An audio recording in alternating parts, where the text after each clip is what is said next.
Hi there, it's Liz from Old Stables Crafts again, and welcome back to another Halloween project. This is from the person who doesn't do Halloween. Anyway, let me flip the camera down and show you what we're going to make. So I think I've referred to the fact that these bones here would make really good shaker elements. So I thought I'd make a shaker card. You will be delighted to hear that I have die cut the bones because it's 5 passes through the die cut machine. Anyway, so this is what we're going to make. So it is a little shaker card. Oh, did I get enough? I did. Window sheet out. So let me show you all the pieces that we need. Some of it I've die cut, most of it I haven't. So we will need a piece of window sheet. I've already die cut the fence pieces. I've got a piece of basic grey for the tombstone, a piece of this paper which has got the small skeletons on the back but bones for the back of the shaker element, a piece of the paper with that lovely starry sky blue almost diagonal on it, which we are going to colour, piece of Cajun craze, piece of basic white, and a card base in pumpkin pie.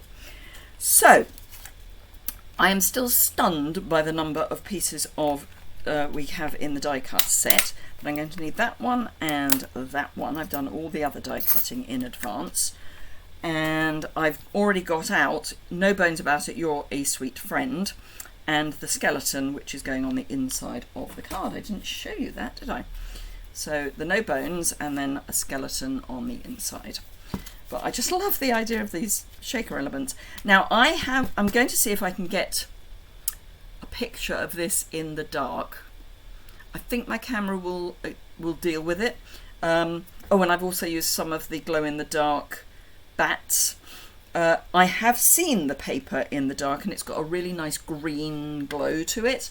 So it's suitably Halloween. Right, piece of scrap paper. The piece I've already used, surprise, surprise. I'm using Starry Sky ink and a blending brush. So now this piece of paper is larger than I need it, so I can trim it down. I'm not a great fan of the edges, and I'll show you when we get to them what I mean. So I'm just going to come in. That's what I'm not a great fan of. So let me see if I can show you this hard edge. So we've already got a very definite edge. I don't like that, so I always trim it out. People may like it. I'm just not that person. So we're just adding Starry Sky ink to the top third to a half of the paper. Doesn't really matter. It's just so that it's not all one colour. I looked at various bits of paper, and apart from the piece where you can, with the borders, which you can cut nicely into 6 cards, which seemed like I kind of wanted that to stay as it was. There was no obvious piece of pattern for what I wanted, so I'm making my own. So I want this to be more Starry Sky and less pumpkin pie. And what's really nice is because these stars are actually very, very pale grey, they're picking up the blue of the Starry Sky. So the blue on the orange is going a kind of black grey, which is fine, but I am being left with really lovely blue stars. Let me just see, that's about where I went on the previous one. So I can hang that back up because that's where I've got all my, well, most of my brushes. I do have some that way as well because I've got lots of brushes. I love my blending brushes. Okay, I think we'll do the die cutting next, and then we'll do the cutting and putting it together.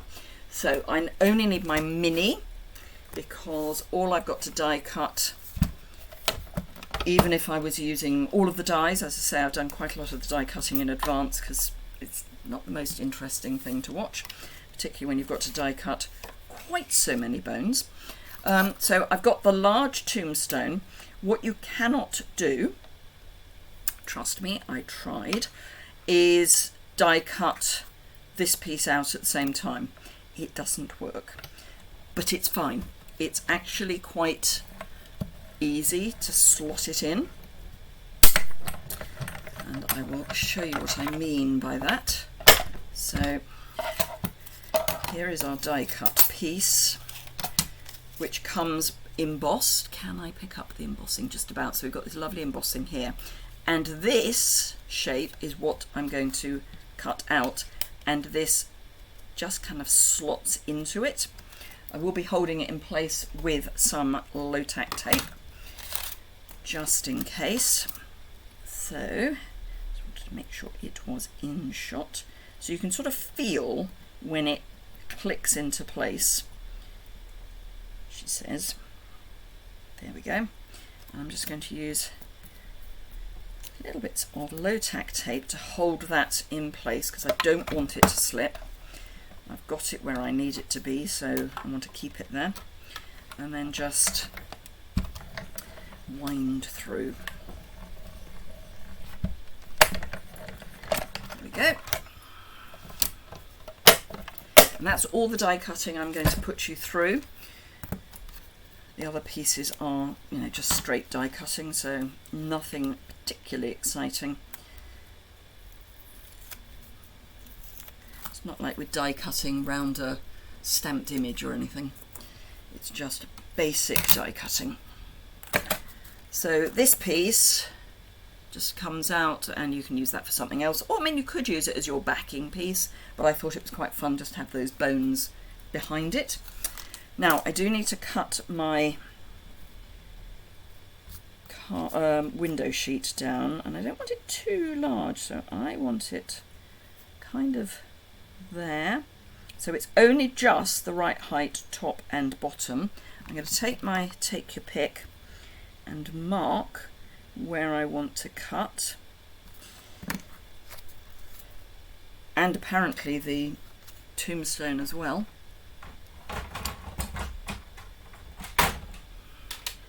Trimmer.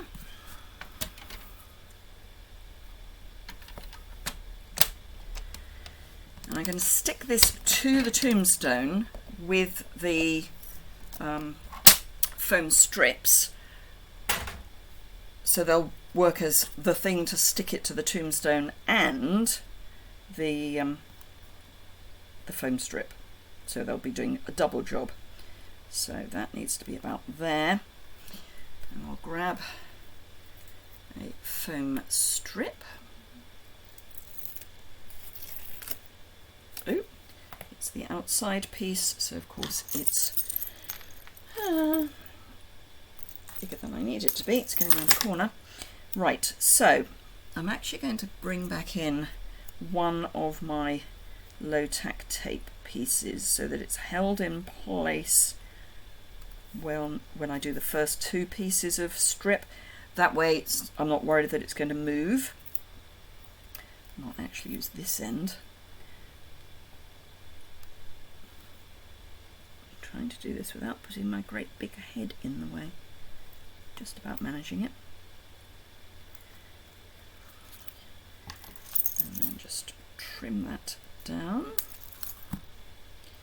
And this piece I can pop down this side. And it's probably intentional that the foam strips are almost exactly the right width for the die cut tombstone. So all good. Like that, and then a piece across the bottom.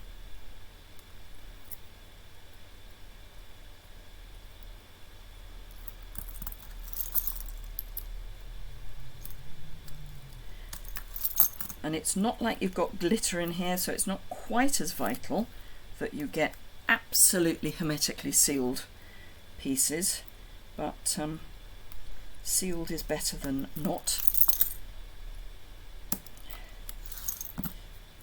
And then pop a piece there, and as this is flapping in the breeze anyway, let's pop a piece piece there, made for the job. Right, so that's our tombstone. Let me get the bones, and here are the bones. Now the key to these is you kind of want them to be with the glow in the dark bit facing down. So actually what I'll do is I'll tip them in, and then I'll just turn over any that need to be turned.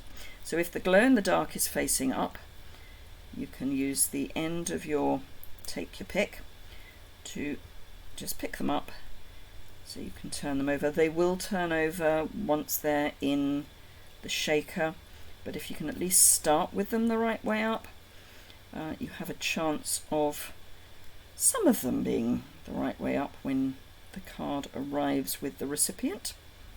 Well, that was clever. Pick these up and then turn them the wrong way.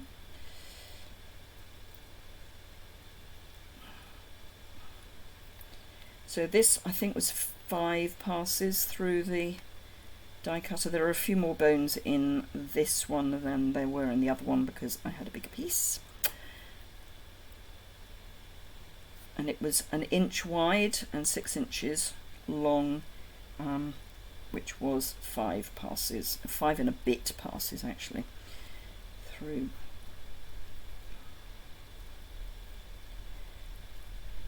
This is not something you would want to do as a swap, so that you're ending up making, 30 or 40 of these. No. Right, so this piece is going to get stuck on with the strips. Oh, and of course I forgot that happens. I'm going to have to turn some of them upside down again, because even just pulling these strips off has turned some of them over, which is slightly annoying, particularly as you've already watched me turn them over once.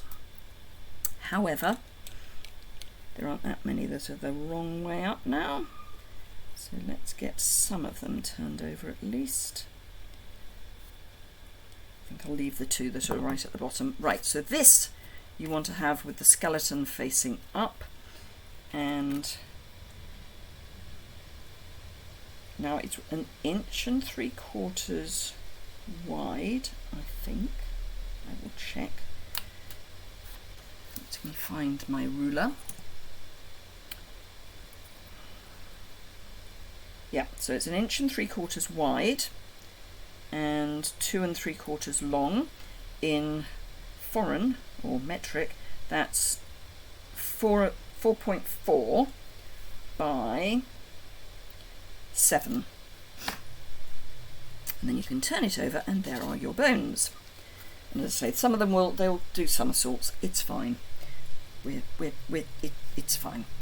Right, don't need the envelope. So let's pop the card together, because that's basically everything done. So I need to trim this piece down so I can get rid of this harsh edge. If you like a harsh edge, then you don't need to trim it down, just start with the right size. I want to trim this down to 3 3/4 by 5 1/2. And if you're taking a little piece off, start in the middle and work up the ends. And I'm going to take the top off. 1/8 inch is fine. Anything much less than that, you want to go into your card and then up and down.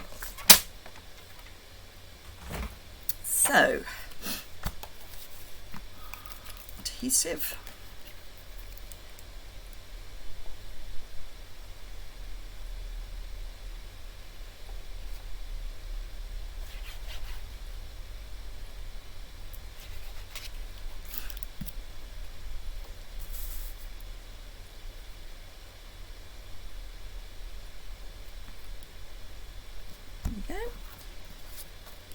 Press. I like to press from the back. You're less likely to slip that way. Let's fold this in half. Find my bone folder, which has gone walkabout, so I'll use my other bone folder. Ooh. we go. No idea where my other bone folder, my normal bone folder is. Never mind. Doesn't matter. I have more than one.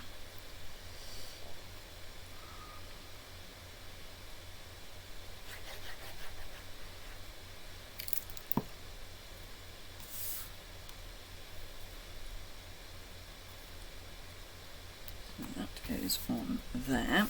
Now I'm going to stamp for the inside whilst I remember. So I want my skeleton and basic grey ink, because it's basic grey that I used for the tombstone, so rather than introducing another grey I thought I'd just stick with the same one. And I want him sort of off a little bit. There we are.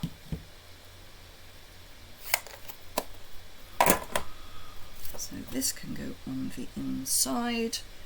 Seal.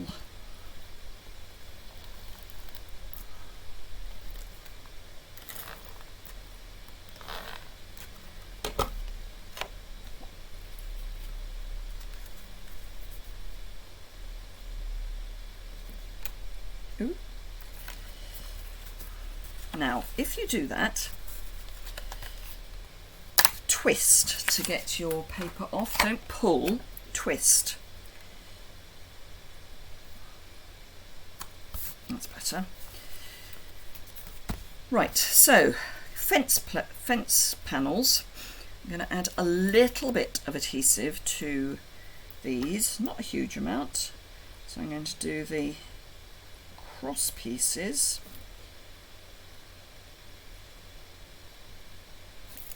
And then the ends, and just a few of the middle pieces. It doesn't matter too much. Find somewhere where you don't have glue, and then just pop that so that your fence panel comes off the edge of your layers, like that. And then I may need to just trim those little bits off, but that's fine. And then I'm going to do the same for this one. So we'll do both ends and the cross, and then a few of the middle ones. Quite a lot of these are going to be covered up, but if you at least start with some glue on the fence panels, you've got some hope that it will stay in place. And these panels at the side fit beautifully down on the card base. Right, so I can trim those off,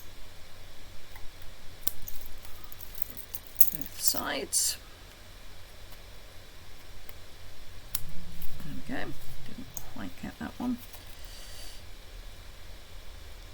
That's it. Then, couldn't see it for a moment. Whew. All I'm going to do with this is turn it over, remove the backings for these bits at the top.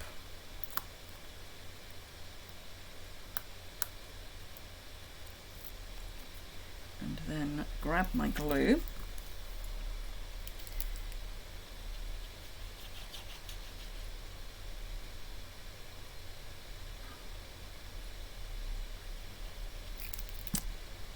And just pop this so that it covers up the gap like that. So all we need to do now is stamp and heat emboss our sentiment, and this is just a scrap. So Versamark black embossing powder and our sentiment. So embossing buddy, which is part of the embossing editions set, which is in the annual catalogue. And then take the worst of the Lossing Buddy out. Yes, I am in camera. Just. There we go.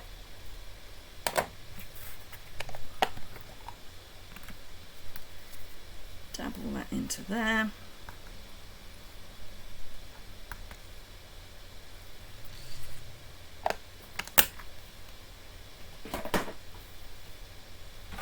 Cheese board.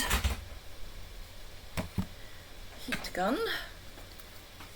Pop that under there. Excuse the noise.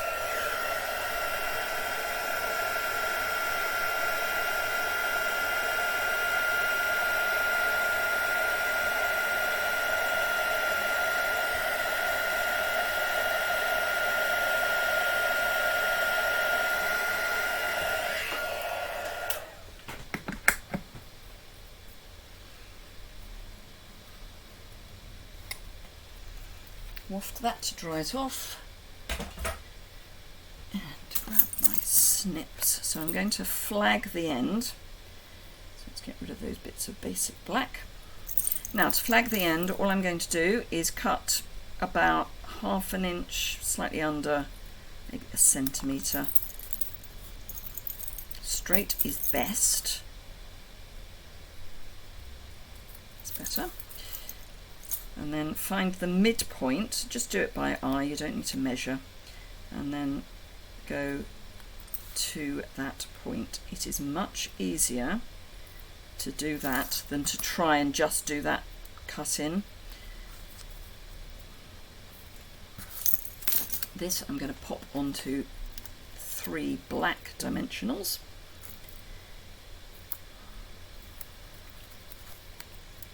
Now, if you are concerned that your foam is white, you could take your Stampin' Blends and blend it out. Just blend the sides before you stick it to the card, I would suggest.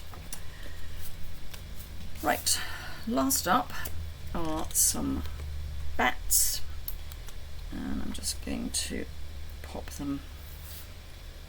There's one up the top there, one there, and one there. So let me grab the one I made before. So there we are. Those are my 2. No bones about it. You're a sweet friend. So I hope you enjoyed watching me make those. It really is a fun set. If you are even the tiniest bit into Halloween, I can highly recommend it. The whole suite is just amazing. I think it's the best Halloween suite we've had for a long time. So thank you very much indeed for joining me today. Let me flip the camera back up. Thank you very much indeed for joining me today. I hope you did enjoy it. If you did, a thumbs up is always appreciated. Remember, you can subscribe in the bottom right hand corner if you don't already. There will be a link in the description bar to the blog post that goes with this. There'll be the supplies, close-up photos, all that good stuff. So yeah, if you've got any questions or comments, you can leave those below the description bar and I will get back to you. Bear in mind that I am in Las Vegas for just under a week, and I will be busy and shattered when I come back. So I'll be busy while I'm there and shattered when I get back. So it may take me a little while to get back to you, but I will do my best. Thank you very much indeed, and I look forward to seeing you again very soon. Take care for now. Bye.